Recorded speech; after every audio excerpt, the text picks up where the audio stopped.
back focused. Do you understand? Yes, sir. Man, we got the opportunity of a lifetime. You know what it is. We on JPN TV. We turned up, we live. I'm talking about drone action, on the field action. Y'all ready for some real football? Yes, sir. Y'all ready for that ASAP football? Yes, Can I get an ASAP?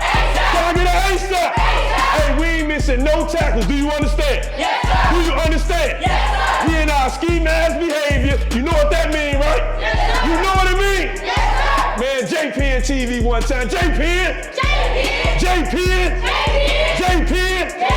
Man, we out here, man. Are we out here? Yes, sir. Are we out here? Yes, sir. Got 14 you in here. 14 you where you at? Right here, coach. 14 you where you at? Got the big bros in here. You already know what it is. Hey, we back focused. Hey, rule number one, the captain's on defense. I need y'all to listen to the captain's on defense. Do you understand? JPN TV, big dog. Yeah, that's real. Baby, I had to make it through the pain, make it through the pain, when everybody said okay, I had to make it through the pain, when everybody said okay, now everybody know my name, make it out. Yo, hey man, say man, what's going on? It's your boy JPN with JPN TV, the #1 youth sports channel on YouTube, man. And look, appreciate you guys for joining me today, man. I got a lot to talk about.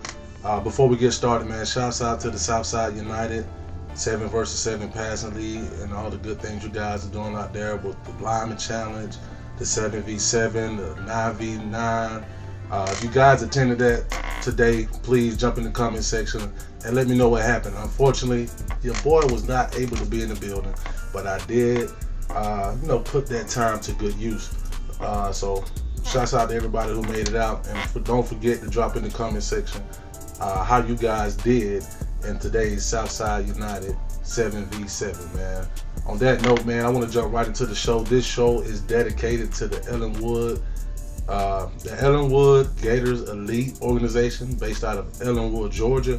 I'm going to have a special guest, Mr. Jason. I call him Coach Jason. He's a parent, fan of the Ellenwood Gators organization. He's heavily involved. He's taking on more roles this year, and I can't really release his title, but I'll let him do all of that when he gets on here and let you guys know what's coming. The things to come in the Ellenwood elite. The Ellenwood Gators elite of Ellenwood, Georgia, man.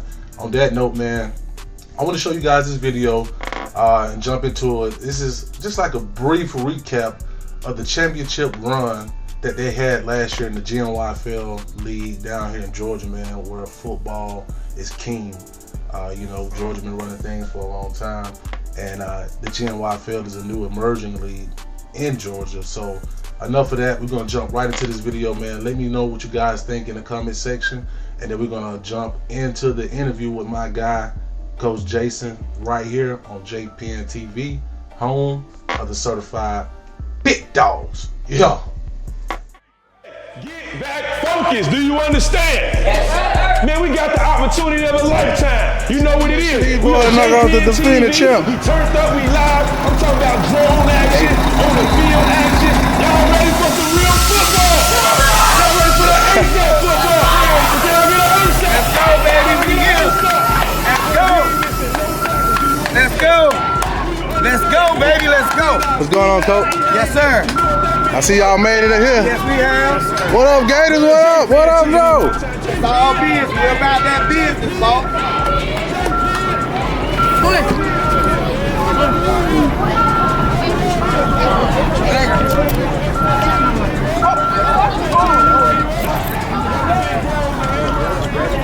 There she here. Always, baby. There she here.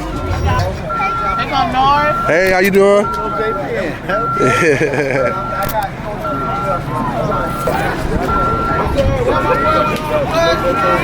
Crown, what on, Coach? I'm here, baby. Well, good to see you, baby. Hey, it's great. Yes, sir. How you feeling, Coach? Hey, man, we feel good. We come in here, we can have some good football. Proud Boy has arrived in style, as you see, but we's on the way. We on the clock. Start as we answer that bus. Yes, sir. Let's have a good game. Yes, sir. Haters motivate me. Because when they talking about me, that means I'm doing something. You see, while you're over there watching me and talking about me, I'm working. I'm working hard. I'm taking things to the next level. You keep gossiping and I'll keep working.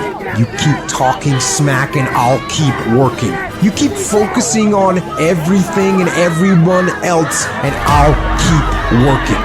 And when you finally look around at where you are and where I'm at, you realize that you have nothing left to talk smack about. But you will lose and I will win. That person who was your hater, they thought they defeated you. That person who told you you'll never amount to anything, they thought they defeated you. Use it for fuel. Use it for energy. Put them on the mental Rolodex in your mind.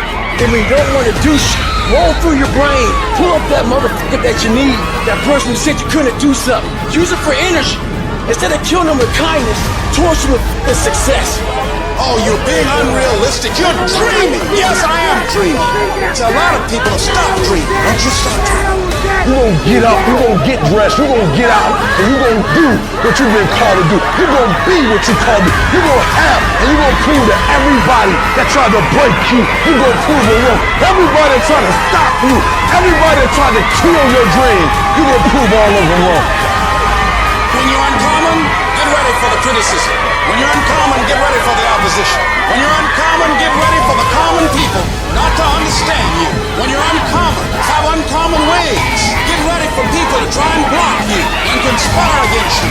Never allow anybody to make you feel bad about being so blessed when you've worked your ass off to get it. You decided all the clubs, partying, hanging out, and all that that ain't for me. I'm gonna be out here running in the hot sun, practicing, playing basketball, shooting on weekends while everybody else is clubbing and hanging out. You got your focus right. You see me in my Rolls Royce, private planes, rooftop hotel, 5-6 star lifestyle. I've worked my ass off to have it, and you can keep all your little slick ass comments to yourself. Cause guess what? I don't remember the last time I lost sleep over a hater.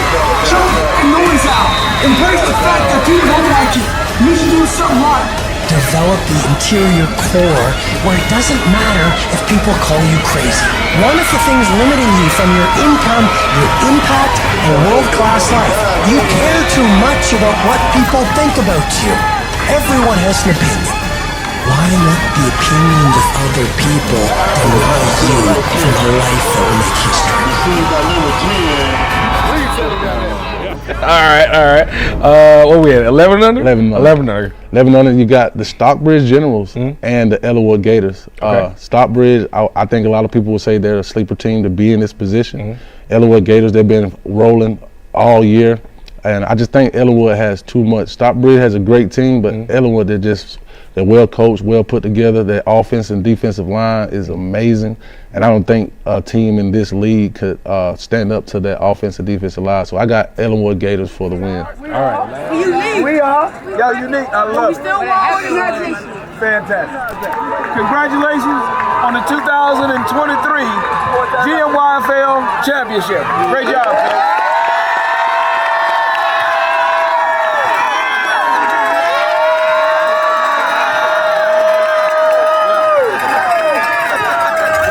But I want to thank God first. I want to thank God, man. And I want to, hey, everybody. I want to send some prayers out to the dad on the 7U team who lost his life yesterday. So let's send some prayers up to him, man. Condolences to the 7U, Coach Dwight and his staff. Hey, rest in peace, brother. Amen. Hey, guys, and guess who my champion is? Jesus Christ, because he died for me.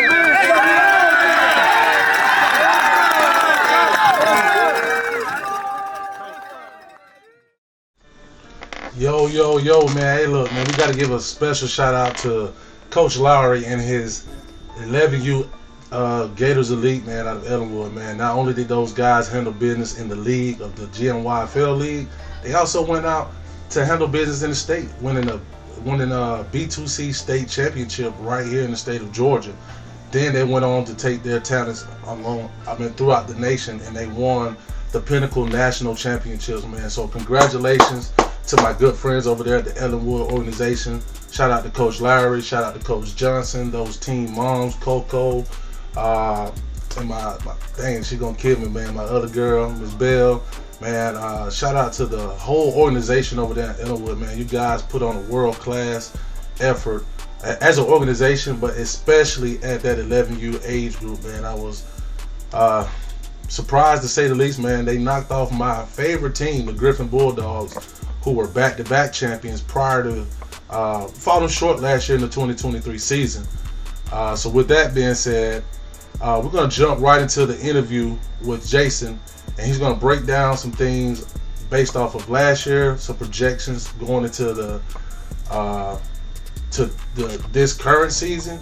But before I bring Jason on, we're going to talk about this when I get Jason on, but before I get him on, these are some of the teams that I feel like in the 2024 season in the GNYFL League have somewhat of a chance of, knocking the Ellenwood Gators off their throne. Now, if you're asking me, I'm going to say the Ellenwood Gators are going to repeat. But I've done my homework. I'm heavily involved throughout this league. I talk to coaches. I know what's going on. And we're going to start off with the Stockbridge Generals. Stockbridge Generals, they're a pretty good team led by Coach Burdett. Last year, they was a little inconsistent. The reason why I feel like they have a chance this year, I'm hoping that Coach Burdett learned from the mistakes in the past, and he's able to be more consistent with his team week in and week out. Not just him, but his players. I mean, all he can do is coach. The players got to play. So if those players can show up for Coach Burdett and he can implement the right strategies and bring in a couple more pieces, hey, they have a chance at getting back to the championship and hopefully knocking off the Ellenwood Gators. Another team, we got the 300 Elite Irish. They're coming into the league from the AYFL League. The 300 Elite Irish is a pretty good team led by Coach Quez of the 300 Elite organization over in Forest Park, Georgia. They did not play in this league last year, but they did play against the Ellenwood Gators in the B2C championship series. They lost to the Ellenwood Gators in the first round. I wasn't at the game. I don't think it was a blowout. I know that the Ellenwood Gators won by at least a couple touchdowns. If I'm wrong, correct me in the comment section. But another great team. I'm not sure where Achilles is going to go, but Achilles is one of the key players that was on the 300 Elite Irish that helped that team make their run. 300 Elite Irish, they were championship runner-up in the AYFL League, so that's a pretty tough team coming back over into the GNYFL. Also, we got the Fayetteville Blue Devils. The Fayetteville Blue Devils also played in the AYFL League, so I'm curious to see what can they do over here in this league. The Fayetteville Blue Devils, they've had some major pickups on the during this off season. They was able to pick up a kid from Griffin, Joshua Anderson, pretty good player, pretty disciplined player, focused, locked in, key piece to be added to that team. They also picked up Coleman, if I'm not mistaken. I'm not sure 100%, but if my sources are correct, my guy Coleman from Locust Grove, he will also be a Fayetteville Blue Devil. If you know, you know. If you don't, go over to JPen TV and type in Coleman, and you'll check out his highlights, man. The kid is a dog, a beast. He demands the ball. He demands respect on the field. He does not shy away from any contact or competition.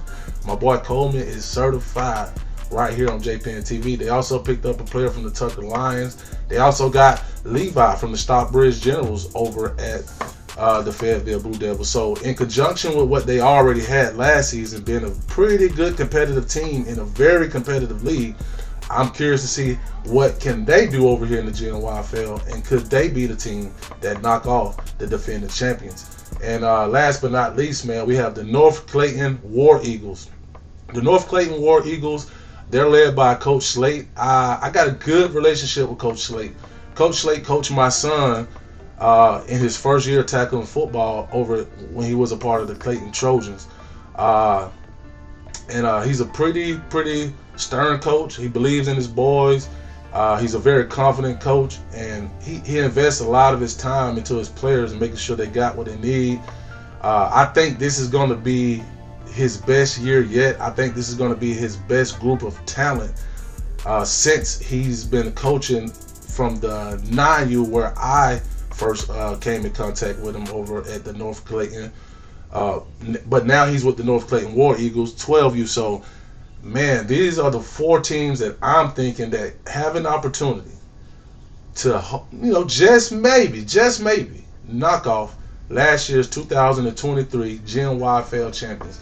If you're watching the live, drop in the comment section. If you think one of these teams will knock off the Ellenwood Gators, put the team in the comment section. If I didn't announce your team and you say, hey, J Penn, stop sleeping on us, I'm tired of you. Every time I come on your live, you're always talking about this and talking about that. You don't never talk about where it really at.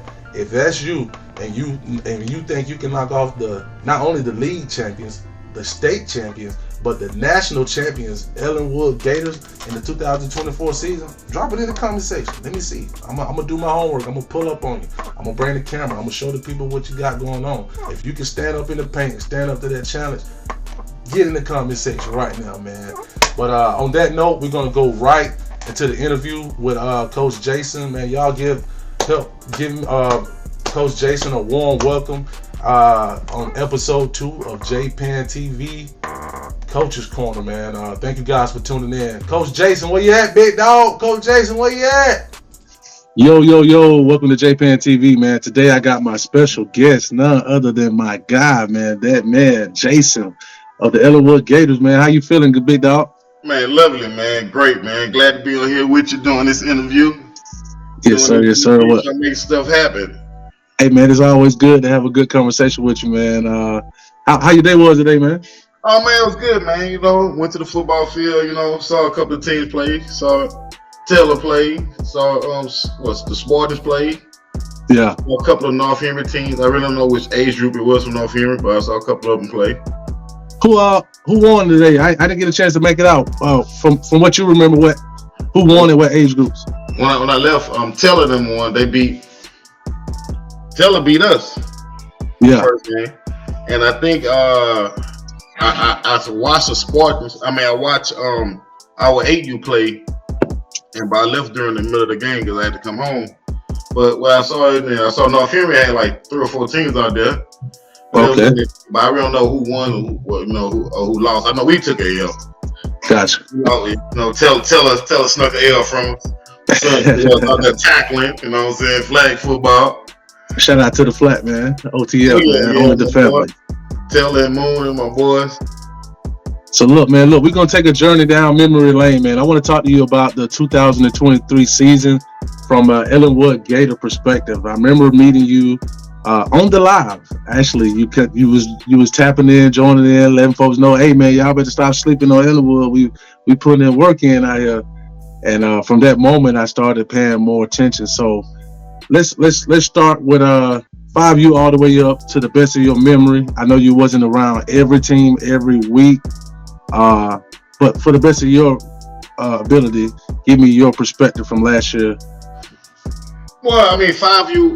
5U. We only have 4 teams in our division, so Yeah. We had a pretty strong, good team. You know what I'm saying? I think we ranked with number 4 in the state in 5U. But 5U a starter team. It's a starter team to me. But they went out there and handled their business. Your 5U went to United Times, right? They did nationals as well, right? Yeah, they went to nationals. That's big time. Yeah, and then they, I think they lost in the championship to North Henry. North Henry to the championship. But the kids, they did their thing. That's Coach Lowe team. One of the directors up there. Shout out Coach Lowe. Yeah, they did their thing up there. So they won 6 games, lost in the championship, and still went to nationals. I think they ranked number 4 or 5 in the state. All right. So I expect them to come back. This year pretty strong. So I don't think they lost nobody, but we can't say nothing. Don't know nothing until the season officially. To really start to say who we lost and who we gained. For sure. You got wait till that registration hit. Well, you gotta wait till they pay the registration. Yeah, that's what I'm talking about. When they pay it, they locked in. But I don't think Coach Lowe, really took a loss on nobody. We're all looking for some coaches for to add to that 5U group. So for sure. So what about let's go up to 6U. How did y'all do in 6U last year? 6U. I ain't lie to you, bro. A little rough. It was rough in the sense that, 6U, was kind of down. They did their thing, but they, won 3 games. Yeah. You know what I'm saying? Lost 6. I don't think they even made it to the playoffs. So they got so it's safe to say there's a lot of room for improvement for the 6U going into 7U. Well, this year I can guarantee you that we're gonna have every age group in the playoffs. I can tell every age group. I'm gonna be more involved myself in every age group. I'm not gonna be the one. I'm gonna be there from dusk to dawn. I'm gonna make sure. Now 7U was very interesting. You had the College Park Rams, Riverdale Blackhawks, and then you had Ellenwood Gators right at third place, man. It was a very competitive age group throughout the league, but definitely between the 3 of you guys. I got a couple questions about the 7U. So my first question is, who was a tougher opponent to you guys? Was it College Park Rams of last year, or was it the Riverdale Blackhawks, aka Stepped On Records? I'm gonna be honest with you.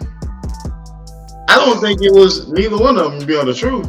Straight up. I mean, College Park did their thing, but I think we had, we lost to both of them, But I'm gonna be honest with you. I think North Henry gave us a run for our money. North Henry. Yeah.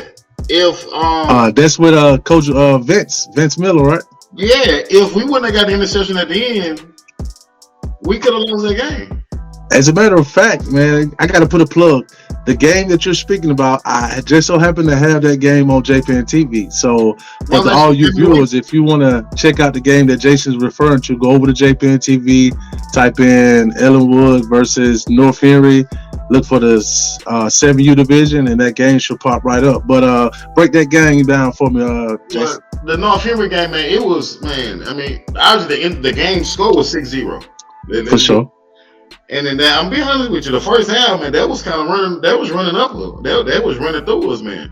Yeah. And Coach White had to make some changes at halftime.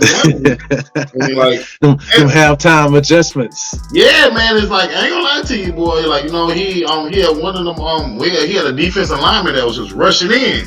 And he actually had to switch my son and somebody else to block that boy to coming through the line. And that's how we scored. Yeah. We scored. If you notice, in the first half, they had one defensive line. That boy big, but that boy was just busting through the line on the other. He wasn't on my side. He was on the opposite side. Coach the White switched him and somebody else on the side to center him to tag him up. And man, we scored on the third quarter. But man, be honest with you, Nuke game was a great game because it was competitive. Obviously the first game was way more hype than probably a high school game. I mean, you was there, you seen the stands, and I'll be honest with you, that game could have been played at a high school stadium. And I guarantee you, if we would have hyped it up a little more, it would have been packed. And people would have paid to come see that game. So y'all played Riverdale twice, right? Y'all played them in the season and in the playoffs. Yes. Okay, so let's go back to the in-season game. If I'm not mistaken, you guys played them in Riverdale in a hostile environment. Well, for those of you who have never played in Riverdale can be a very hostile environment if you don't come prepared. Now, thankfully for you guys, y'all came deep. I think you guys had more fans in the building than Riverdale did. 80-20. I'm gonna be honest. 80% of the stands was us. But I'm gonna tell you one thing. I don't think it was us. I think the league came to that game. That's how hyped that game was. For sure. I mean, you have Riverdale. Anytime you got a JPN TV game of the week, man, it's bound to be a show. And then not only that, but remember that game was during the week. For sure. Yeah, so everybody was available. Man, so you people getting out of school coming to that game. And let me tell you something, that game was worth if you had to pay $100 to get in that game was worth it. Yeah. You know what I'm saying? it was from the time the kickoff to the end. You know what I'm saying? And when I even talked to Luke, the only description we both had on it, I feel the referees. Well, let me rephrase it. When you have a game hyped up like that, I feel you got to be veteran referees. And I know this little league, how can a referee be a veteran? It needs to be some advanced referees because, you know, any little thing could make a game go wrong, especially if they don't know the rules. And that's the big point. The end of the game was a punt. And then I was even questioning. And then I think I talked to Nuke about it. When you punt the ball, yes, 10 seconds supposed to run off the clock or whatever. You know what I'm saying?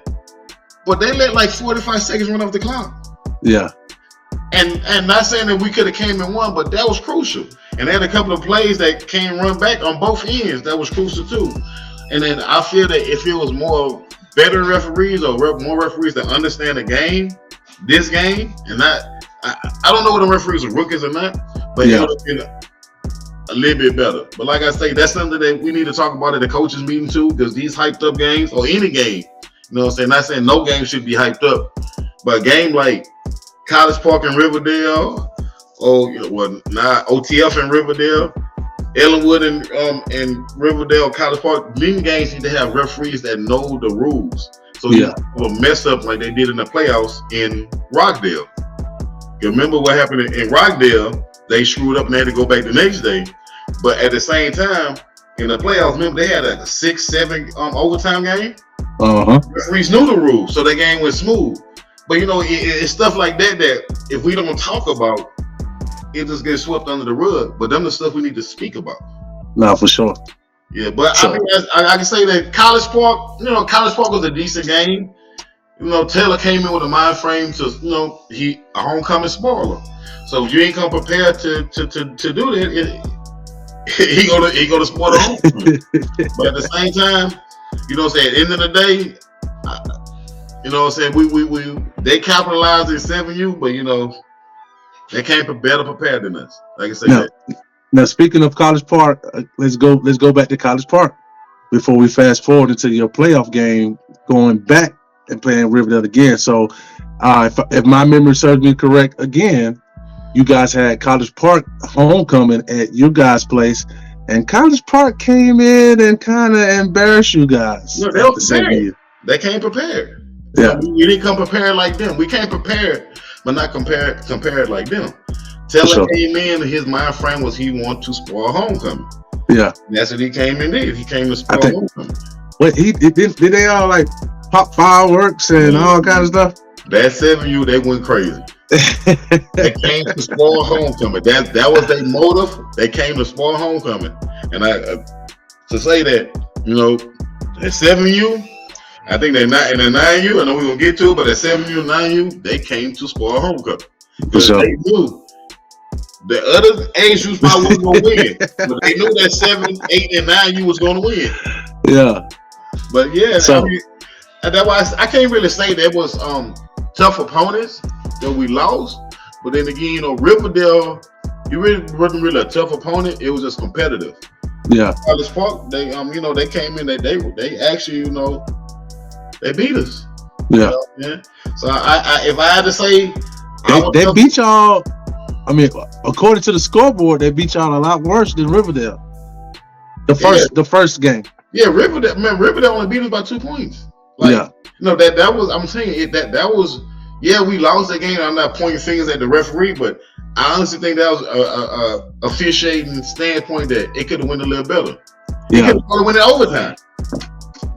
For sure. But we didn't capitalize off the extra points either. So that was a big thing too. If we would have got, you know, when you're playing a game like that, every point matters. With touchdown, extra points, every point matters. Yeah. And then you have to, when you play a game like that, every chance you get to score, you have to score. Got to. Your defense got to stop them.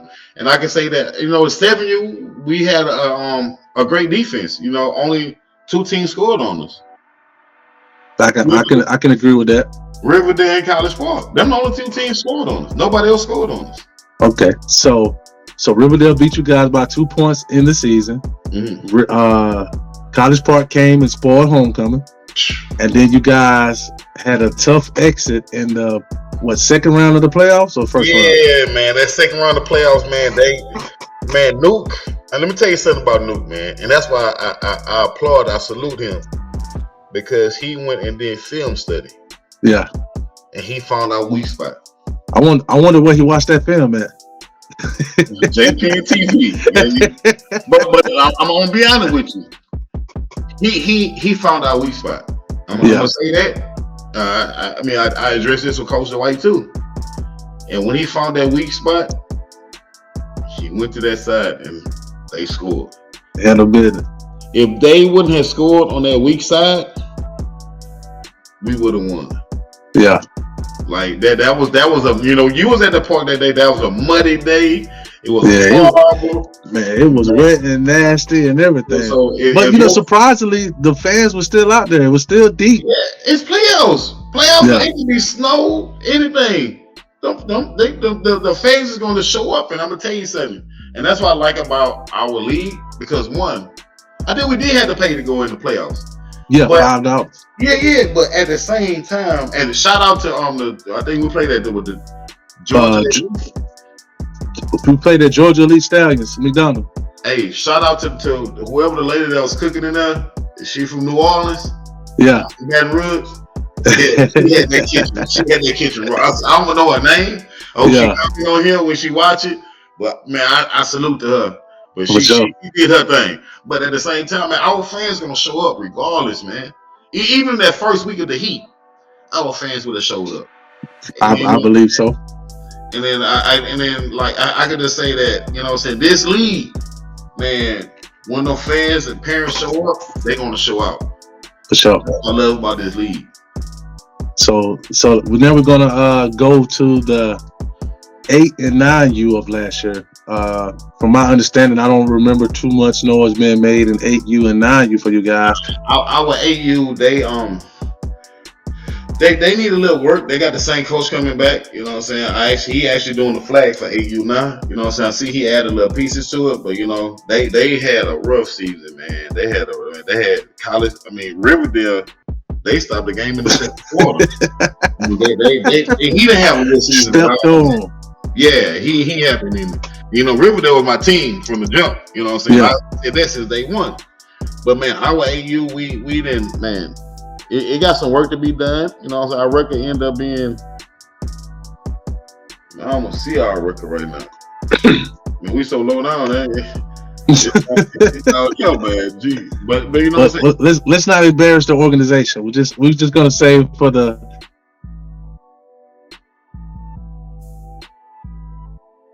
for lack of a better expression, I'm gonna say they had a tough season. I'm gonna say 8. The coach is coming back. And I guarantee you, at 9, he gonna have something to say. The coach didn't like the way the season ended for him, and he coached back too. And he's a good guy. You know what I'm saying? But he doesn't have the pieces he wanted. I'm gonna say it like that. It didn't go the way he wanted. So I'm telling you, he coming back with a vengeance. He on a revenge tour. Yes, sir. I don't know the name on top of my head, but he on a revenge tour. So your 10U last year, they didn't make a lot of noise. I think we all know, if we follow GMYFL, the teams to look at in the 10U division last year was the NBE boys, Nasty Boys Entertainment, and Stockbridge Generals. North Clayton had a quick little run in the beginning of the season. They started the season out 4 or 5-0. When they got their debut on JPN TV, they lost about 4 or 5 in a row afterwards. Jonesboro showed up clutch in the later season. They went deep into the playoffs, but I can't say I remember much of your Ellenwood Gators at the team, man. I think we started off like 4-1, and then we went 1-4. We started off 4. I think we started off 4-1 when the season started, and then after that homecoming, it kind of went downhill. You know what I'm saying? But they actually they had a decent squad. Like I said, they started out strong. Yeah. And then it just after that homecoming, it kind of went. It didn't go it didn't go their way. Let me say that. It didn't go the way they expected, but they got a strong. They actually have a good quarterback. They got a good receiver. I don't know the quarterback name exactly. But I think his father's one to coach. Mm-hmm. So like I said, they started out strong. It's just after that homecoming game, it didn't go their way. Yeah. No, like I said, they started out 4-1 though. Well, I know you guys came down to Griffin for our homecoming, and the Nasty Boys. Well, let's just say things got real nasty when we played you guys in homecoming. Yeah, that was the last game of the regular season. You know what I'm saying? Yeah. And then, like I say, it just ain't go their way. The second half of the season, it didn't go, go their way. No, I don't know what happened there, what, but it just ain't go their way. All right. So now to the bread and butter of the Ellenwood Gators organization. I want to skip 11U on purpose. I want to go to 12U, and I want to go back to 11U if you don't mind. So let's skip to 12U. Obviously, you guys won the championship, and those guys also won the championship the previous year as well. So they were back-to-back champions after winning the championship this last year in the 2023 GNYFL championship. That team was pretty much dominant from. Well, I think you guys did have a couple speed bumps early on. You lost to Union City. No one expected that. No. Let me tell you what happened that game. The Reagan could attest to this. Listen, that game we wasn't supposed to lose. Some players didn't show up. For sure. So it wasn't really a forfeit, but they went out there and played with what they had.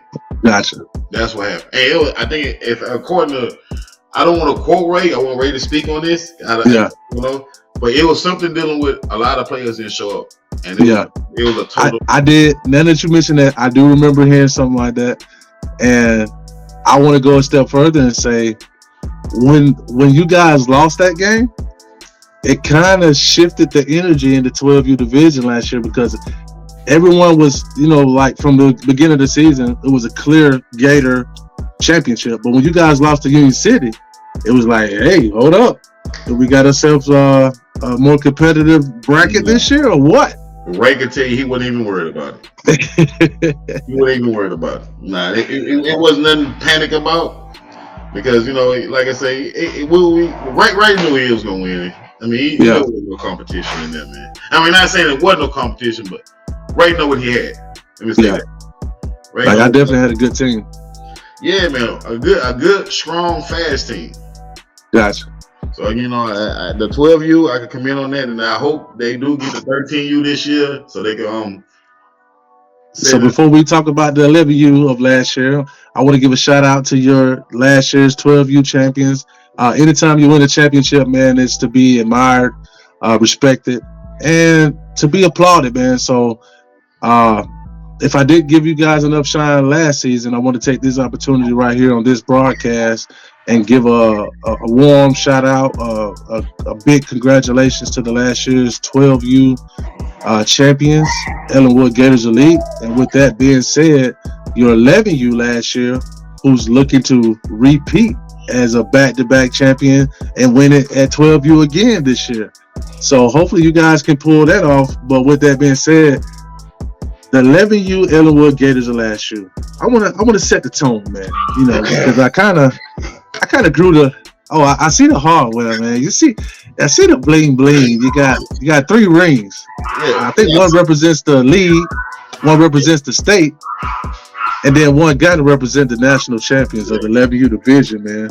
Nationals right there, league right there. Okay.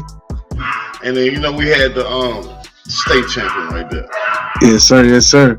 Hey, so I gotta say, man, from the beginning of the season, I would have never guessed anything like that would have happened. But there were some changes that happened over there in Ellenwood that I didn't get a chance to catch.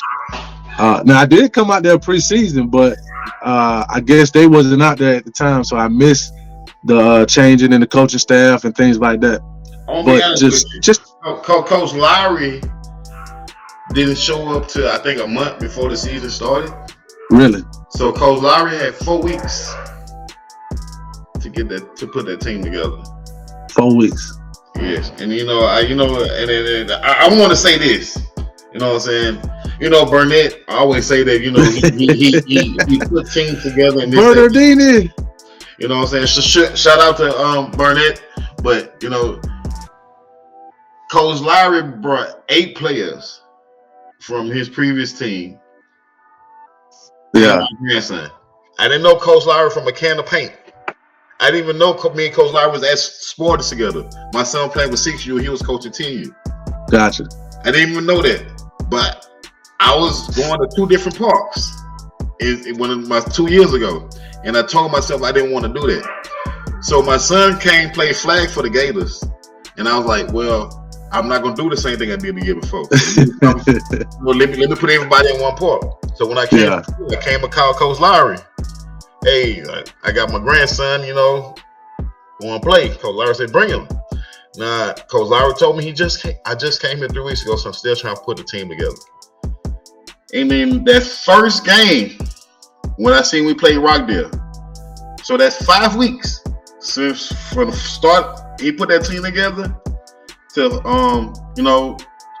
the first game we officially played, which was Jonesboro. I mean, not Jonesboro, Rockdale. When I seen that game and I seen the adjustments Coach Larry did at halftime and the way the defense played, I went to Coach Larry and said to Coach Larry, you got something in your hand. And speaking on halftime adjustments, that's one of the things that I was most blown away once I got a chance to witness you guys play against the defending back-to-back champions, Griffin Bulldogs, my home city.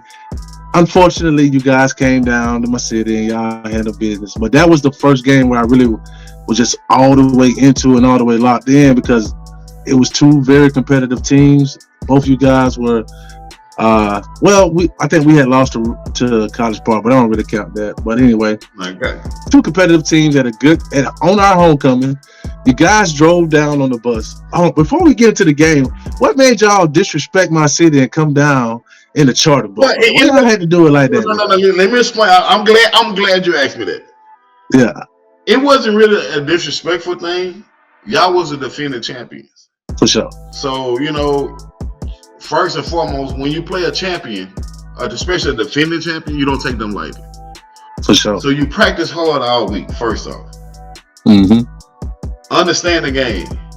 And what Coach Larry wanted to do to not only help the parents, because it was a distance game, but also to, show them that, hey, we came to play. Yeah. We didn't come to let y'all run over us. So I would say it was an intimidation thing, but it was more of a respect thing, and we respect it because y'all was a defending champion. But we need to tell y'all that we ain't come here to play no games. It's a new sheriff in town. Well, you guys pulled up in fashion, and y'all looked good. Y'all came out. Y'all actually pulled up again down there. Thankfully, y'all wasn't playing us in the championship. Well, I say thankfully because I wish we was playing y'all in the championship, but I understand for the sake of that same thing we're gonna tell Burnett. Burnett said, "Oh yeah, we're gonna beat them 28." Burnett, nah, Burnett. So going back to that, I think he knew he wasn't gonna win. Well, Burnett feel like he always got a chance to win. As long as God give him breath in his lungs, he feel like his G squad is gonna come home with the victory. And one thing that I noticed that Burnett does, he takes a lot of the JPN TV bulletin board material, shares it with his team, and for some reason it gets those kids really fired up to come out and play a good game that week. Yeah, but I'm gonna tell you something. Preparation is a mud. What that song say? That get back a motherfucker. Yes, sir. Preparation. If you don't prep them boys, let them boys understand how to play in a position. Really coach them one-on-one. How to coach them in position. They see a mistake at practice, get on them about it so they can help themselves up. That's what Coach Larry and his staff do. Yeah. They really focus on that game. When they prepare for a game, they prepare like them boys in high school. For sure. I mean, they prepare. Now they definitely do, and that brings me back to why I even went off subject a little bit. But going back to that Griffin game, when I seen the adjustments that they was making, it's like I don't see a lot of coaches adjust during the game. At least not as good as the Ellenwood Gators, man. And not just that game, but since that game, I started paying attention to, the coaching staff and the team a lot more. And I noticed that as a coaching staff, they never approached a game the same way they approached the last. They played great attention to each opponent, and they respect each opponent their own individual way. Well, I mean, you gotta think about it, JPN, right? When we playing football, whether it's little league, middle school, high school, yeah, you gotta know your opponent. You gotta know what they good at. You gotta know their weakness. You know what I'm saying? Just like I say about 7U with Riverdale. Yeah. Nuke found our weakness. Yeah. That's how he won the game. Coach Larry and his staff, they prepare for the games to show the strong points, the weak points, where they can attack. These guys really coach. You know, that's why I salute these guys, because these guys really are, they ain't just going to practice, all right, we're finna run a few plays, defensive line over here, you know, running backs over right there. No. You know, you're going to do all the fundamental stuff, but you're going to sit down and watch this film study. You're going to sit down and we're going to tackle your plays. Coach Johnson will physically call me and tell me what he want my grandson to do, what he wants him to practice on.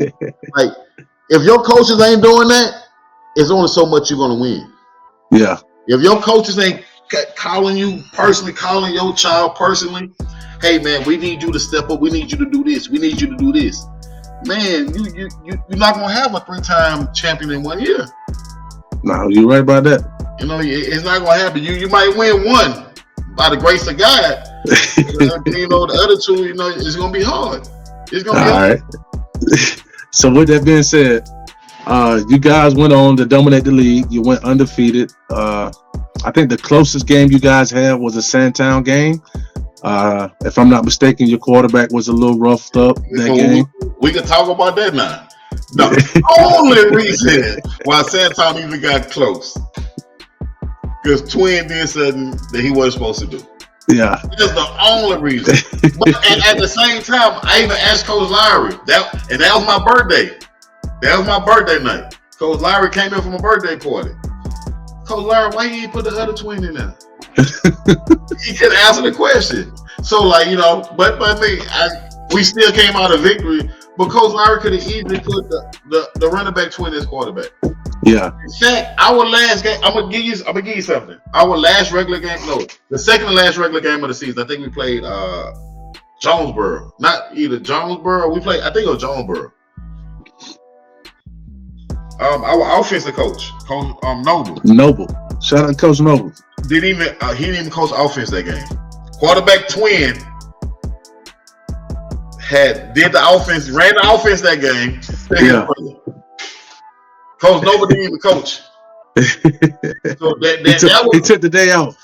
He was on the field. Yeah. But he ran plays through quarterback twin. The quarterback twin ran the offense. Yeah. So that's how much confidence I tell you that quarterback twin, man, him and his brother, like everybody go, oh, we're gonna attack quarterback twin. No, you got other players that's ready to step up to the plate. For sure. We got a running back that's outstanding. You know, we got receivers. What's his name again? Number 0, right? Yeah, Carter. Hey, shout out to Carter. Hey, let me give Carter some flowers right here, man. I think Carter gets overshadowed a lot by the twins. Man. And you know, anytime you're in the rec leagues, you know, the top couple of players normally get all the praises and things like that. And a lot of times the other players go unnoticed or unrecognized. So I want to take a moment, and I want to recognize Carter, number 0. That kid is dominant. Matter of fact, when I seen him play with you guys against Riverdale, he had a great game against Riverdale. Yeah. Now, I think when it goes back to coaching with you guys, the coach finds who's doing their thing, whose strengths fits the other team's weaknesses the best. So Carter wasn't as consistent as I would have liked to see, but I think that had a lot to do with the adjustment from the coaching staff based off the opponent that you guys were playing on a week-to-week basis. Well, I mean, even from the Riverdale game, Riverdale game was done in the third quarter. Yeah, the defenses got too relaxed. Well, the game was never done. I mean, we can ask the Atlanta Falcons. The game is never over. You know, I ain't no I'm from Louisiana, so you know, I don't give a damn about the Falcons. but like, hey man, like when you have, I mean, even prime example when New Orleans and when New Orleans and the Saints played just now. You know what I'm saying? The quarterback had to score, and he had to get the ball to the running back at that last play, but he just wanted to score, and he took the blame for it. I still think the coach told him to do it, but knowing Jameson don't care. He the life of the party. Yeah, I did it. You know what I'm saying? He'll go to jail for anybody, and that's what he is. Famous Jameson. James, I ain't gonna lie, James. I would love to see Jameson play in Atlanta. Yeah, I ain't gonna lie to you. Other than Cousins, I would love this. I wish Jameson would have got there. I think we all would have loved that a lot more than Kirk Cousins. But hey, Arthur Blank, he the one who signed the check. So hey, we gotta roll how he rolled it. But I mean, Jameson's still young. Jameson still got about 6-7 years in him. Yeah. I mean, he wasn't even bad in Tampa. He just threw it. You go 30 for 30. I take 30 for 30 any day. Yeah. I just say, hey man, you just need to calm down. You know, he just ain't care. But I mean, yeah. All right, so let's get back to these Gators. So let's talk about the championship game a little bit, and then we're gonna recap the whole season as a whole. So in that championship game, there was a lot of intensity, social media intensity leading up. Specifically with Burdette. Burdette felt like what intensity? Well, you know, I went on record and I've said that I told Burdette and all of the people that was watching the live that I feel like the Gators are going to win and it's going to be in dominating fashion. And I also predicted the score to be like 21-28-0. Burdette told me that I pretty much got him messed up, to say the least. His guys gonna come out, they're gonna show up, and he felt like not only could he beat you guys, but if he didn't beat you guys, it wouldn't be by much. Y'all wouldn't beat him by much.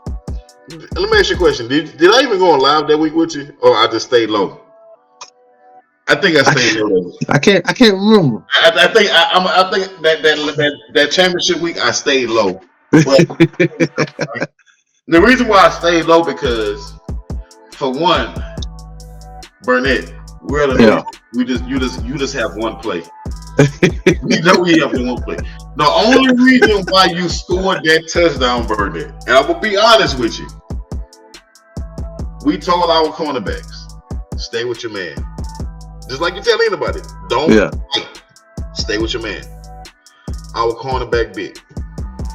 We know Burnett do a rollout to one side and throw to the other side. Yeah. Come on, man. That's the only play you got, brother. I think Coach Noble probably got. I'm gonna go to the low of 20 plays. That's the low end. I'm gonna say, yeah. Coach Noble could take one play and flip it to 5-6 plays. So what was the score of that game, the championship game? I know it was a blowout. 28-6. 28-6. Yeah. So you guys pretty much mopped the floor with the Stockbridge Generals in my hometown with Griffin, Georgia, and you guys was able to gain the throne of GNYFL championships in my city from my team, the Griffin Bulldogs. We undefeated on that turf field. We undefeated. So Coach Jason, I want to ask you this question so for the people who are watching, Coach. Jason is not a coach. Jason is a parent. He's an active participant parent, and fan of the Ellenwood Gators. Of all ages. I don't buck enough. I'm for all ages. So when I met you, Jason, like I said again, I met you on the live, and you were specifically talking about this 11U team right here, and I want to say it was around week 2, week 3. And I'm gonna tell you why. Because your teller was on live. Mm-hmm. Who y'all think gonna repeat champion? Who gonna be the champion? Yeah. I don't know. I don't even know how I ran across your page. I think it came on.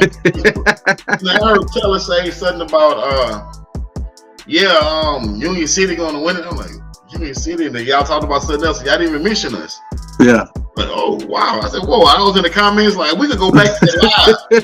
I said, wait a minute, y'all ain't talking about the Gators? What's going on? You know what I'm saying? But I said, nah, man, you gotta add me on this line. Man. You know what I'm saying? We got something to say. And let me tell you something, Coach Larry wasn't. It wasn't Coach Lowry wasn't happy about what I said. It's just Coach Lowry said, "Well, you got confidence in us." And I said, I see it. I've been around football since I was 5, and I know a good team when I see one. For sure.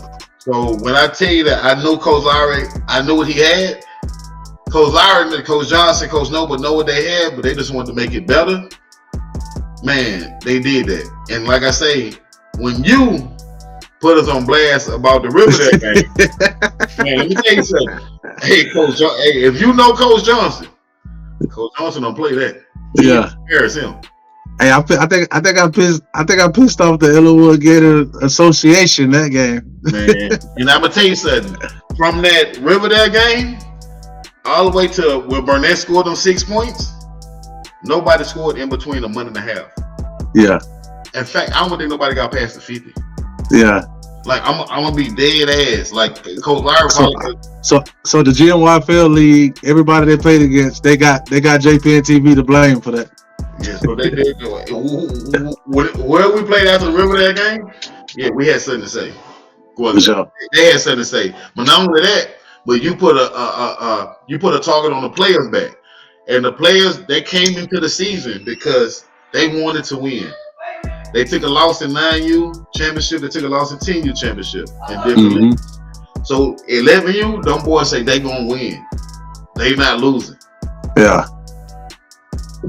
So all right, how did it feel when your 11U team won the championship, man? After having all that faith and speaking life into this team, like how did it feel for you as a parent, as a fan, and as just a member of the Ellenwood Gators? How did that moment feel for you? Well, I felt great about it, but you know, I think you should ask the player. Yeah. Seriously, you want to ask you a question, buddy? What's going on, man? What's up? What's up, big dog? You want to ask you a question?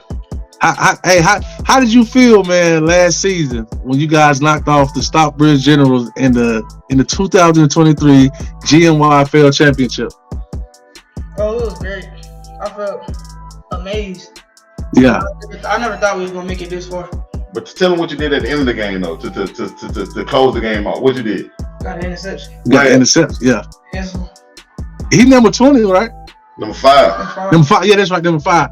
I ain't gonna lie. Interception on who else too? The Bulldogs. But say it, tell them. The Bulldogs. I got both of your interceptions on JPN TV, man. And I want to tell you, man, like real talk. I ain't just saying it because this your granddad. You hard. I like you. You got some game. I like your grit. I like your confidence that you play out there on the field. The drip. You got what it take, man, to play on Sunday. So you keep putting that work in, keep grinding, keep listening to your coaches, keep listening to Grandpa, man. You gonna be all right, big dog. All right. Before you go, I got a question for you. Before you go. Who gonna win the championship at 12U in 2024? Gators Elite. Gators Elite. Hey, we got breaking news right here on JPN TV. My boy said it. The champions, the 2024 12U champions is gonna be Gator Elite. Your last name Freeman. What's your first name? Kirsten. It's Collins. Kirsten Collins. Oh yeah, Collins. Kirsten Collins. Kirsten Collins said it right here exclusively on JPN TV. He's picking his 12U Gators Elite to win the championship 2024. All right. So Jason, we done went through the whole season in a nutshell. So now that we went through each age group, I'm gonna go back to 8U. All right, let's go back to 8U. 8U, I know for sure gonna be interesting this year. Yeah. Nah, I'm gonna tell you something about the 8U. That old line. Well, hold on, Jason. You talking about this year, right? Yes. We ain't finished. All right, go ahead. So we just talked about the regular season last year. Now, Mr. Collins, he extended his season after winning the GNYFL championship. Oh yeah. So we can't just act like that's all they did now. Oh no. After winning the GNYFL championship, you guys went out to the B2C and won the B2C state championship. How was that experience? How was that experience, and how did that feel for you as a parent, as a grandparent, as a coach, fan, and all that? Now let me tell you something. Them games was interesting, but let me tell you something. I love that championship atmosphere that we played. Who did we play in the championship?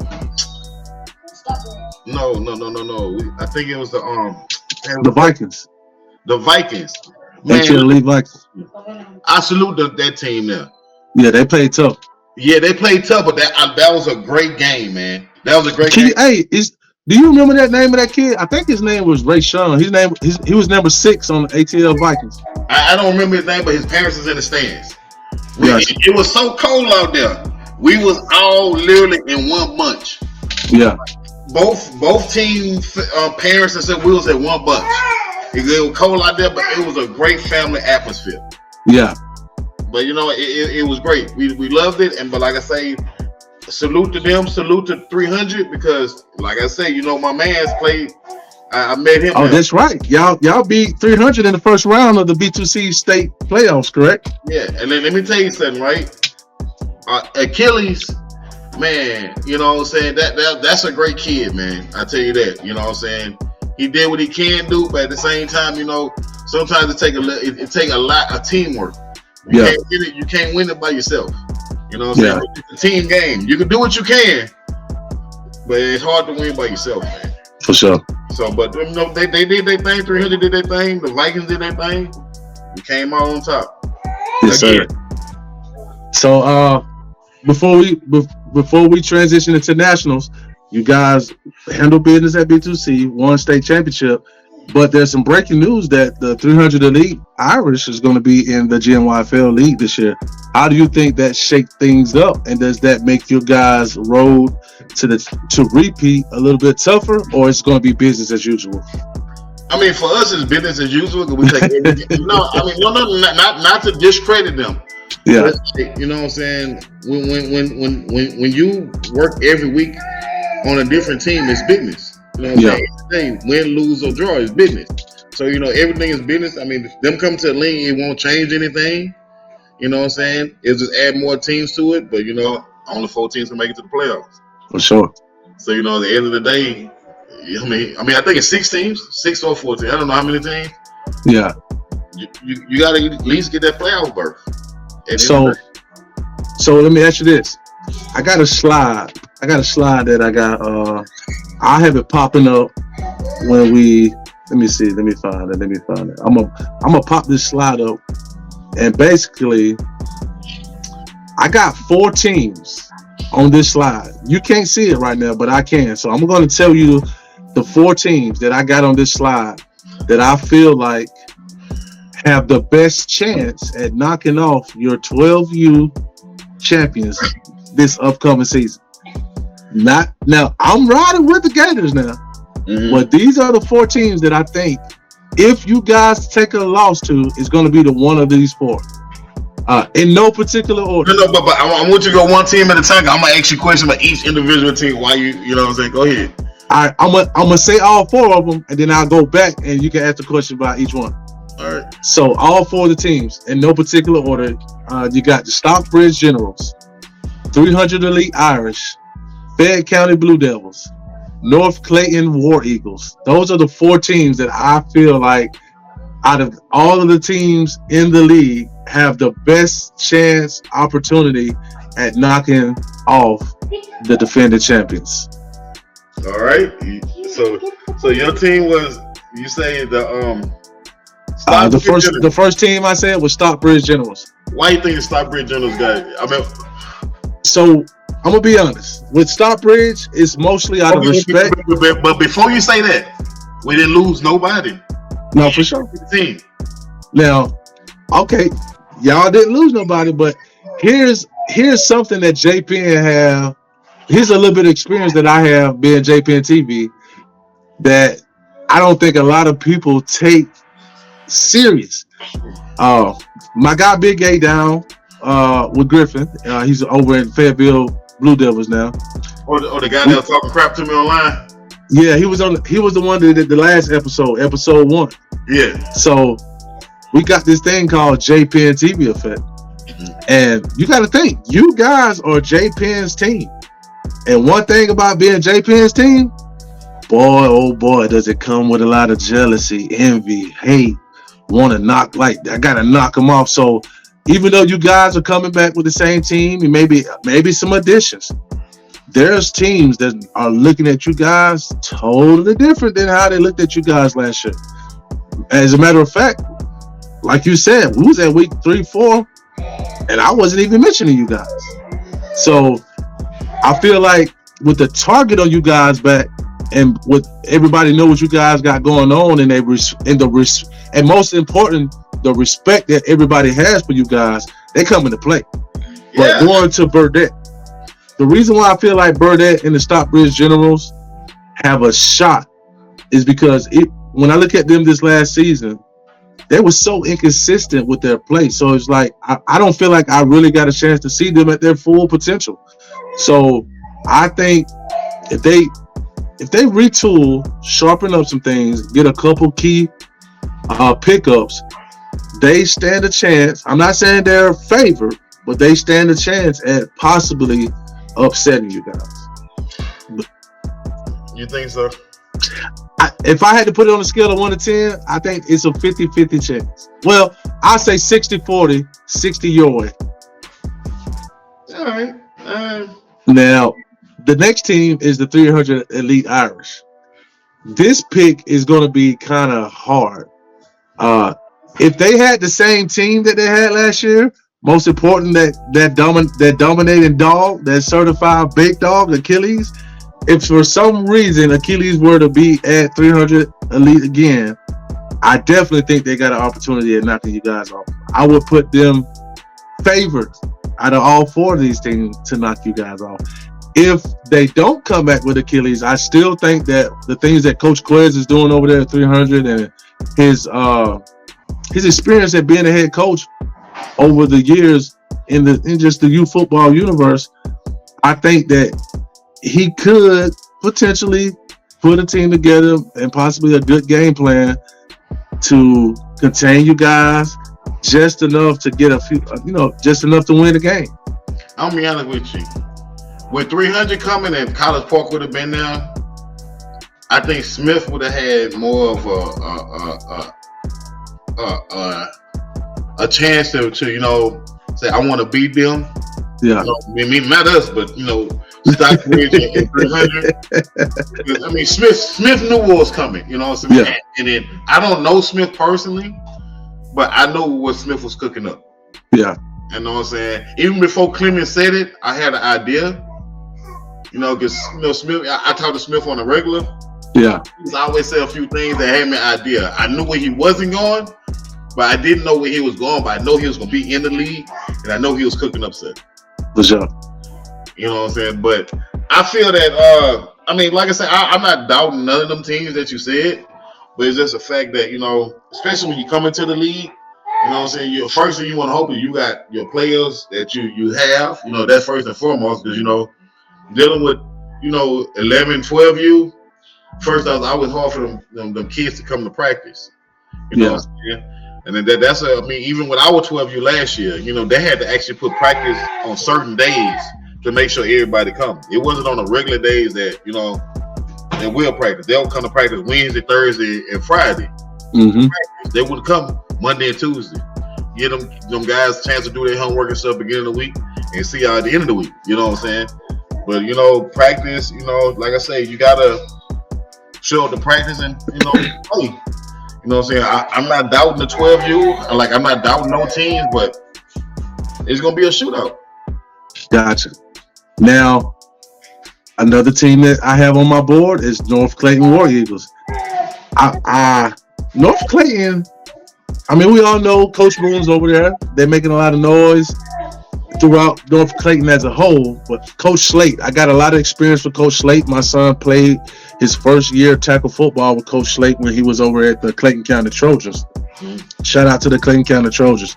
I've been knowing Slate for quite some time, and he's been having a chip on his shoulder since my son played for him. And I think this is finally the year that he gets his big break. I think the ball has just been in his been rolling in his favor, man. He's had a lot of off-season acquisitions. Him going over to the flat and with all the good energy and good vibes over there and what's going on, I think it's just a magnet for players to come over. So I think he's going to be probably the most improved team of last year. And I also think he's going to be, of course, one of those teams that I feel that has a real good chance at knocking off the Ellenwood Gators elite. How do you feel about that? I'm gonna be honest with you. Like I say, I salute all them teams. I'm not out none of them teams, but I'm always say this: preparation is the key. Preparation. Going to halftime, making that difference at halftime. Hey, you need to do this more. Hey, we're gonna put you over here, do that over here. Coach Larry and his staff, they on point with that. You know, yeah. It's not a head coach and the defensive coach arguing over here. It's head coach talking to the defensive coach, talking to the offensive coach. They getting to understand the lineman coach. They working together. You know, so it's nothing to tag and pull. Everybody pulling on one accord. Yeah. You know what I'm saying? So it's I'm not saying we're not unbeatable, but at the same time, like, man, if you ain't prepping right and think, we're gonna just do this and we go out there, we're gonna beat them because they defending champions. Yeah. It don't work like that. We didn't even approach Griffin like that. We approached Griffin on the defending champions. You know what I'm saying? It's just like, put this to example, like Golden State Warriors. Everybody know Golden State Warriors was the best. So they gonna come to every game, they gonna give them their best. Yes, I expect every team to give us their best. And we're gonna do the same back. You know what I'm saying?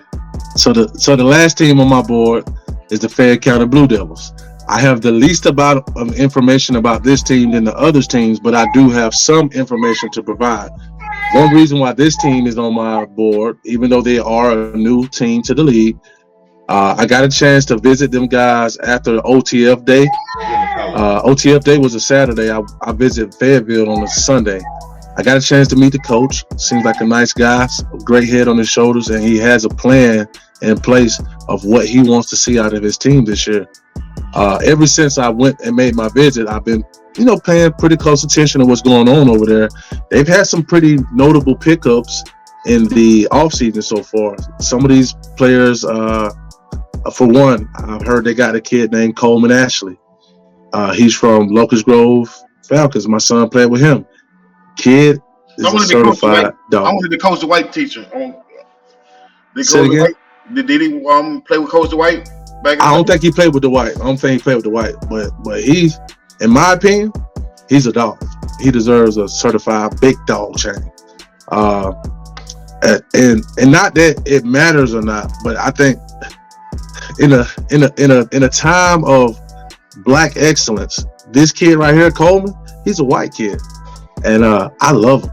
He's tough. He got grit. He's tenacity, man. His swag. Like, he played a little bit of everything, man. Quarterback, running back, wide receiver, cornerback. Like, here, when I say dog, certified.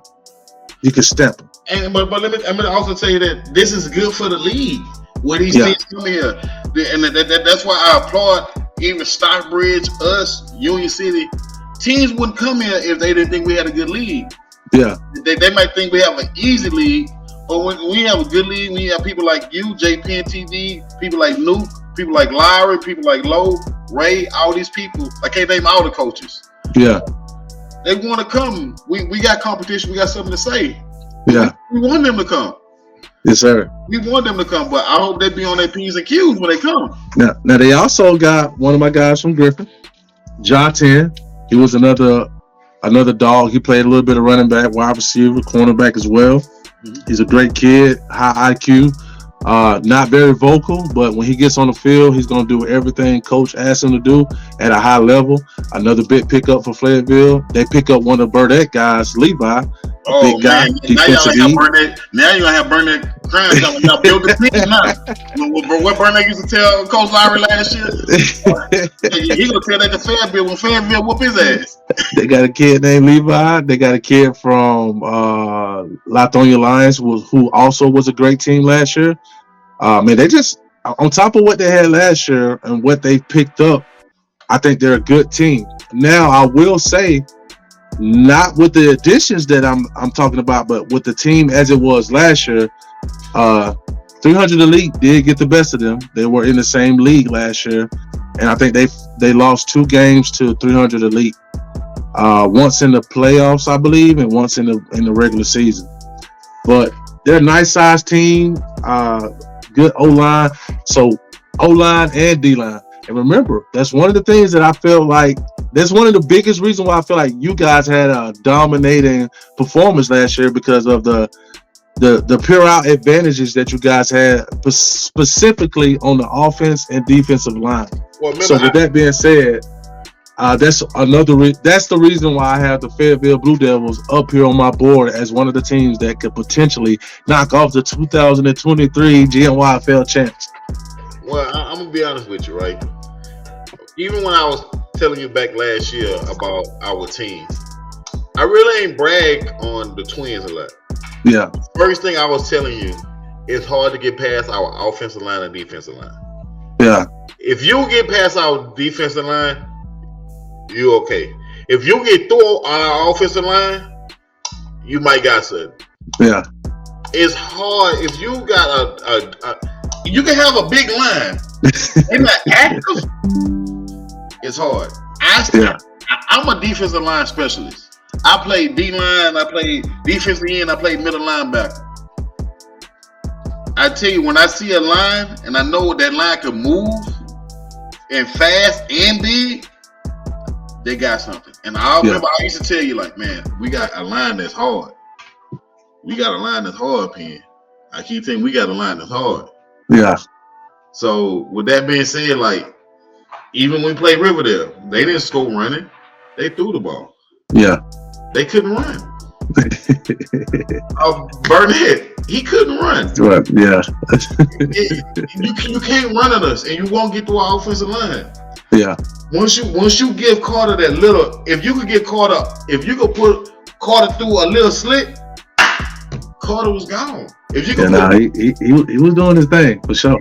If you could put running back Queen and quarterback Twin, if they can't see that receiver open, they gone.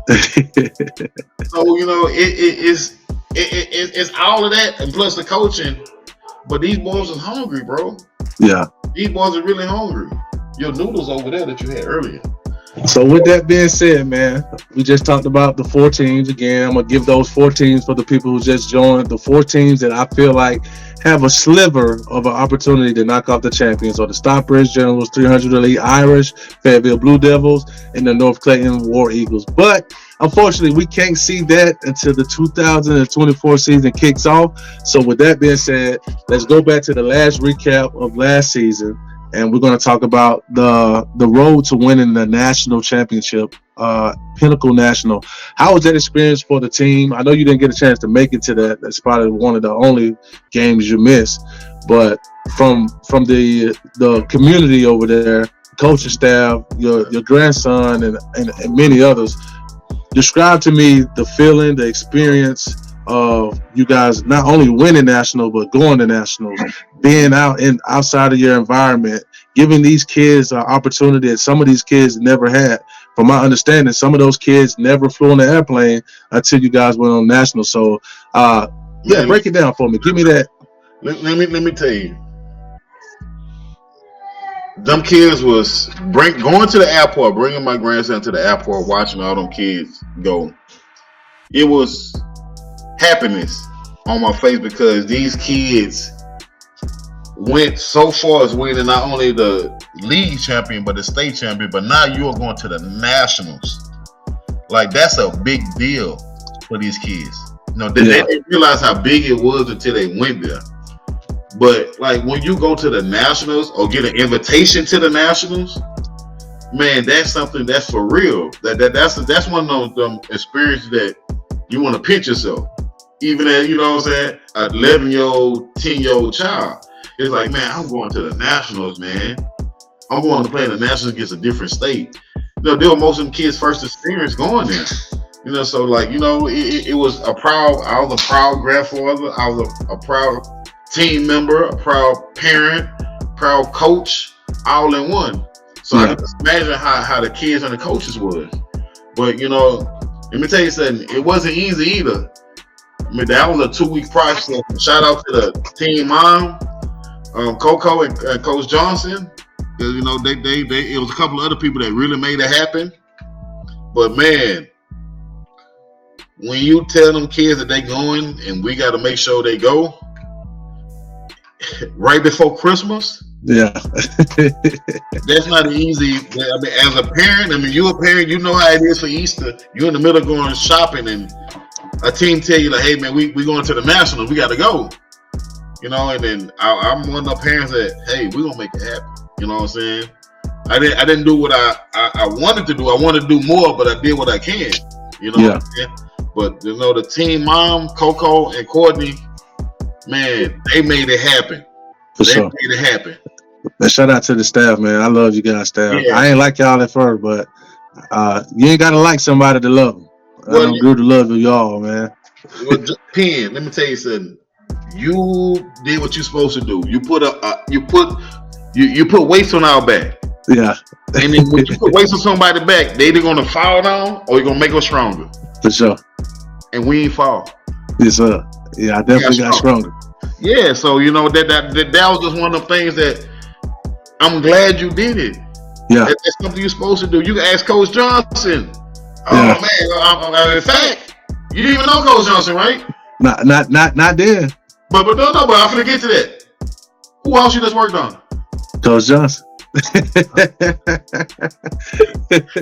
I'm telling you right, Coach Johnson was one of the people that let anybody in his house. Hey, hold on, I gotta pay the bills. Hey, speaking of my boy, he said who house I just worked on. He's talking about Penn Family Home Improvements, the official sponsors of JPN TV. Man, we went over and knocked out Coach Johnson and his wife kitchen. We did a living room. We painted the front of his house. We redid his staircase. They welcomed us in with open arms. It was like working on your uncle and auntie house, man. So shout out to Penn Family Home Improvements, the official sponsors of JPN TV, home of the certified big dogs. Big dog. Yes, sir. So you know what I'm saying? It's one of them things that, man, we needed that. That's something we needed. But not only we needed, you know what I'm saying? I think Coach Lowry, Coach Johnson really appreciate it. You know what I'm saying? That's one of the things you appreciate, like, man, Jason putting us on the spotlight. We got to show out. Yeah. Coach Lowry ain't fit take no L. He might got an L in his last name, but he ain't fit take no L. And so, you know what I'm saying? I'm glad I met them guys. Like I said, I didn't know them guys from before this season, but throughout the season, man, I could call Coach Johnson, Coach Lowry anytime. Yeah. Man, they're my brothers, man. They're my big brothers, man. You know what I'm saying? Yes, sir. Well, Jason, look, we just hit a minute. Not a minute, an hour and 5 minutes. Now, I can talk to you all day, and there's a lot of stuff that we got to get into, but we're gonna save that for the next episode when I bring you back. But before I let you go, I would like to ask you a question, man, and I want you to give me your honest, transparent answer. From your experience of JPN TV, which you came across JPN TV, towards the middle or beginning of last season? Second or third week of last season. From the moment of when you kind of got aware of JPN TV, what role did JPN TV play in not only your life with your kids, but your teams, your organization, this league, or whatever you feel that where JPN TV had an effect? Could you explain to us your experience? Well, my experience was that I saw a young entrepreneur, you know what I'm saying, paving his way. And he was doing the right thing, spotlighting the kids, you know what I'm saying, on your leisure time, you know what I'm saying? And then I thought that was a good thing. Like, hey, man, like I said, I didn't know you, you know what I'm saying, but I love what you was doing. And I thought it was great. So, that's when I met you. It's like, man, you not only did you put a spotlight on the Gators, but you brought notoriety to us, and you made, you know what I'm saying, you made our small league. I mean, the year before, I'm pretty sure you wasn't even talking about like that. Nah, not like last year. But last year it exploded. You know what I'm saying? So you only made my life better. Not everybody know me now because I'm on JPN. Everybody go, man, you be on JPN, so that's a good thing. But I always tell you that, you know what I'm saying? Not only this for me, but you keep doing what you're doing, you're gonna get bigger and bigger. You know what I'm saying? You're gonna get better and better. It's like this one of the things where you gotta have a foundation. I mean, you build. Once you have a good foundation, how the walls just go up. Yeah. And walls go up. Yes, sir. So you just keep doing what you're doing. So I appreciate it. Not only that, but my son right here appreciate it. Yes, sir. He always say, "What's up?" What up, it dog? What's up? So you know what I'm saying. So no, they love it. They every time they see or he see you on the field, they can't go JP. You know. Yeah. So my kids love it. All the kids love it because they come to you, and that makes me happy. And I know it make you happy when the kids come to you. For sure. For sure. JPN. So it's one of them things that we're in a time now where everything is social media. Mm-hmm. So when you could get out and touch somebody, it's even better. Yes, sir. You ain't just just on ESPN just hearing these people talk, but you actually on the field doing it. Yeah. Man, that's a game breaker right there. You on the field with your drone, you on the field with your camera. And then you coming after the game's talking about it on live. Yeah. So you getting a 2-in-1, a 3-in-1, meeting you taping the game, and you going on live. Yes, sir. How many other people doing that, bro? I can't say too many. But so you giving them people meet and greet, visual, and another visual because you going on live at night. Yes, sir. So it's like, man, we salute you. We appreciate you because this is not a process that you just tape and just go home. No, you got to edit, load it up, and not only do you do 1-2 games, you damn near you when I'm up there on Saturday mornings, 2:00 in the morning, and you don't go to sleep about 11, 12, 1 o'clock.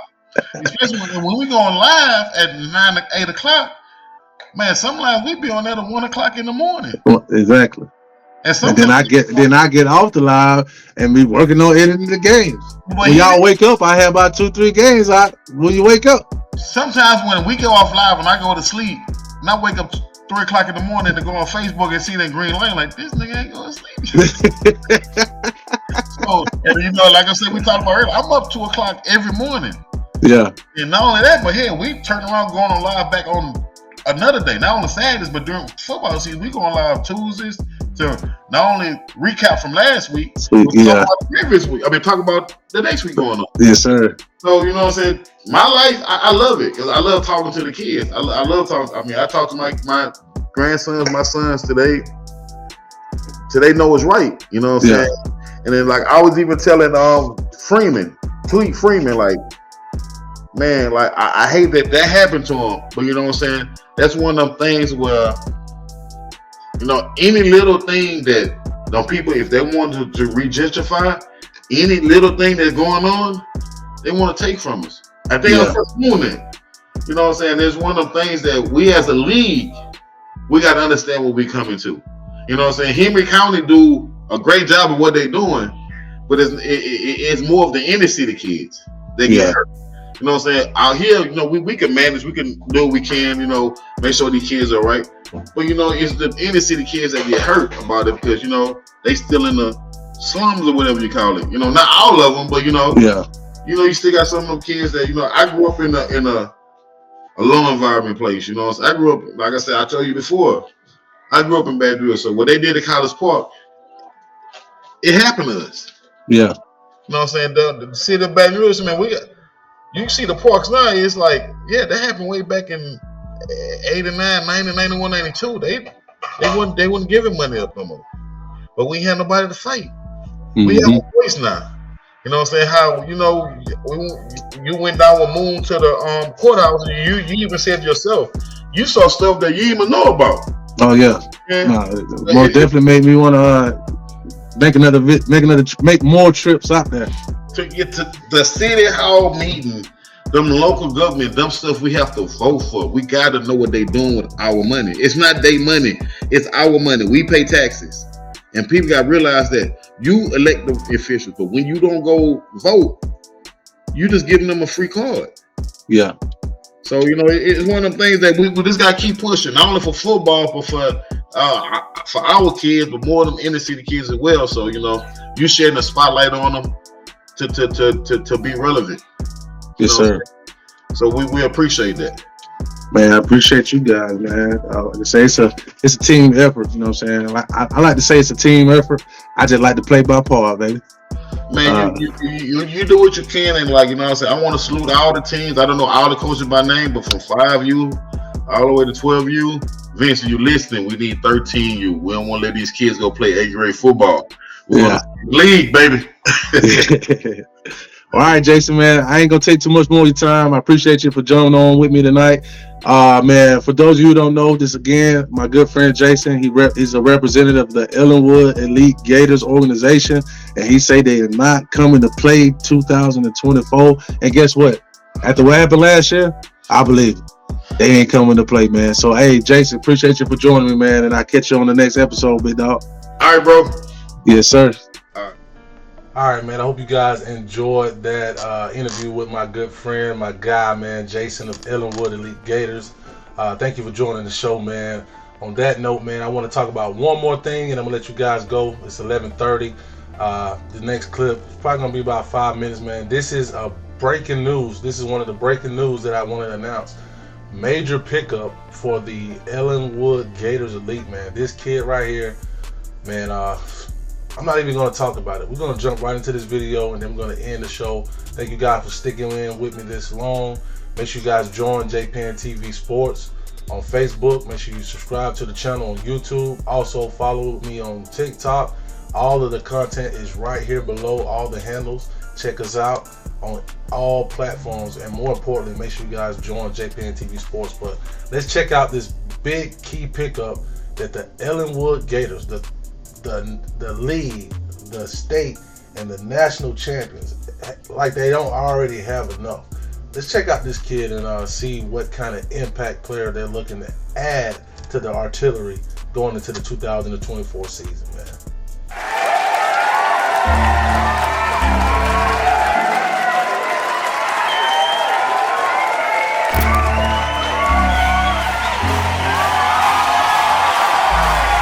Every day that I wake up, that is a blessing. And everything that I've been through, it was a lesson. I'm on this man, I'm on this man, I'm on next day. I'm grinding hard so one day I will be the best there. I just want my mom and daddy to be proud of me.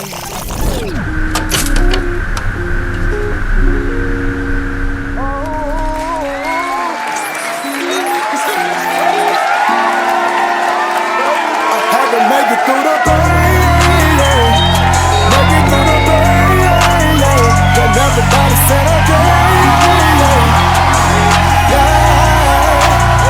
I had to make it through the pain, and everybody said okay, everybody know my name,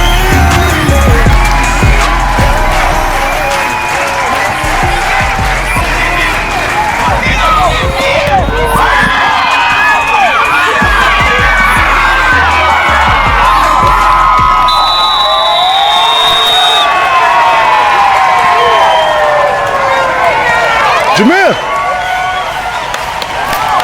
Yes, sir.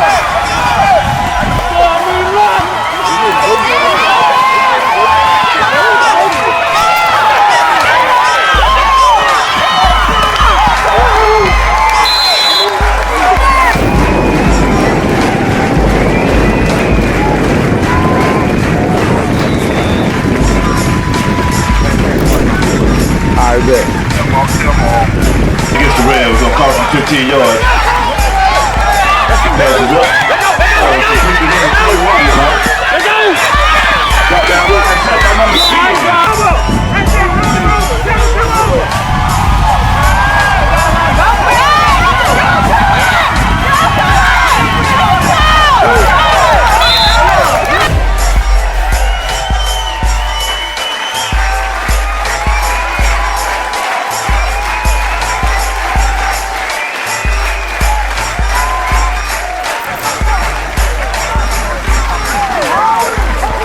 Yes!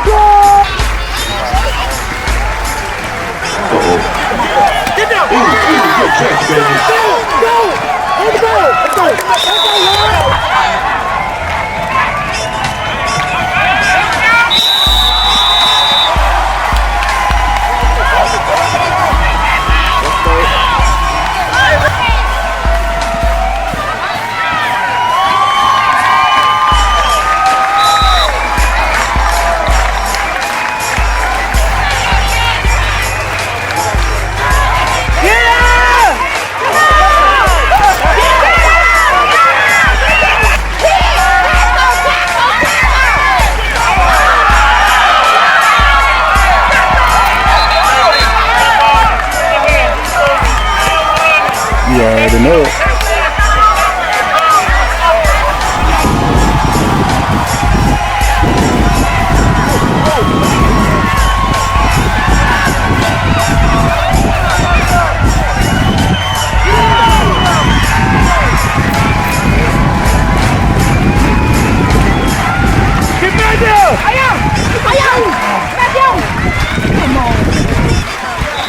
Here to say today.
Every day that I wake up, that is a blessing. And everything that I've been through, it was a lesson. I'm on this man, I'm on this man, I'm on next man. I'm grinding hard for one day I will be the... All right, man. There you have it, man. That's one of the newest, biggest pickups that I have had the opportunity to get to know. Jamir, Yarborough, welcome to the Ellenwood Gators Elite family. It was great seeing you blossoming down in Griffin, man. I can't wait to see what Coach Lowry is going to be able to do with you, him and his coaching staff, the offensive coordinator, Coach Noble, and defensive coordinator, Coach Johnson, man. Those guys are very good at what they do, bringing the best out of kids. And with you coming up to your 12-year, your 12U season, man, I just can't wait to see how that materialized for you, man. So good luck to you, Jamir. Good luck to the Ellenwood Gators. Great pickup, man. You guys got a diamond in the rough. And the kid he really just started to blossom last year. So I can only imagine what this 12U season has to offer for him and both of you guys in the Ellenwood Gators. With that being said, man, we're gonna get up out of here, man. But before I go, I need you guys to answer that question I asked earlier. Out of these 4 teams, these are the 4 teams that Penn TV feels has a fair shot at possibly dethroning the champions: Stockbridge Generals, 300 Elite Irish, Fayetteville Blue Devils, and the North Clayton War Eagles. Let me know in the comment section right now who, if anybody, even if they're not on this board. Matter of fact, we'll go as far as even if they're not in this league, who do you think can knock off the defending league, state, and national champions, Ellenwood Gators? Man, let me know. Let's get in the comment section, man. With that being said, man, you guys stay blessed, stay prayed up. I thank you guys for tuning in and showing all the love and support. Again, make sure you subscribe to the channel on YouTube. Join my exclusive Facebook group, JPen TV Sports, hottest youth sport platform in the land, man. Come on now. Come on now. But yeah, man, you guys have a blessed night, man. And just remember, you a certified big dog. Yeah. That's real. Baby, I had to make it through the pain. Make it through the pain. When everybody said again. Yeah. I had to make it through the pain. When everybody said again. Now everybody